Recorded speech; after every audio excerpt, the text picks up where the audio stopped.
3A5 এর একটা fridge, এটা হলো ফুলের কালার 80 লিটার GDL এর। এটা একটাই আমাদের কাছে আছে এই ফুলের কালারটা, যে উপরে ডিপ নিচে নরমাল। নিচে নরমাল, মাশাআল্লাহ অনেক বড় ফ্রিজ। এটা তো আপনারা জানেনই 380 লিটারের ফ্রিজ। এটার এমআরপি হলো 54,790 টাকা, আমাদের কাছে পেয়ে যাবেন মাত্র 39,000 টাকা। 39,000 টাকা মাত্র 39,000 টাকা। 2:2 282 লিটারের একটা ফ্রিজ। আমাদের কিন্তু আজকে যতগুলো ফ্রিজ দেখাচ্ছি সবগুলোই কিন্তু প্রায় লেটেস্ট কালার। লেটেস্ট কালার না? হ্যাঁ, একবারে লেটেস্ট কালার। এই যে উপরে ডিপ নিচে নরমাল, নিচে নরমাল 2S2 282 লিটার। জি 282 লিটার। এইটার এমআরপি হলো আপনার 45,390 টাকা, আমাদের কাছে পেয়ে যাবেন 32,300 টাকা। 32,300। জি।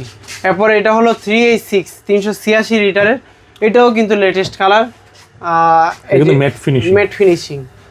ওকে, নন ফ্রস্টের একটা ফ্রিজ। হ্যাঁ, 386 ডিপটা কিন্তু বড়, হিউজ পরিমাণে বড় আছে, মানে ছোট ফ্রিজ হিসাবে ডিপটা অনেক বড় আছে নন ফ্রস্টে। আচ্ছা, এটার এমআরপি হলো 64,990 টাকা, আমাদের কাছে পেয়ে যাবেন মাত্র 44,000 টাকা। 44,000 আমরা আরো টাকা কমাই দিব, এটা কমাই দিবেন আমাদের সাথে যোগাযোগ করলে।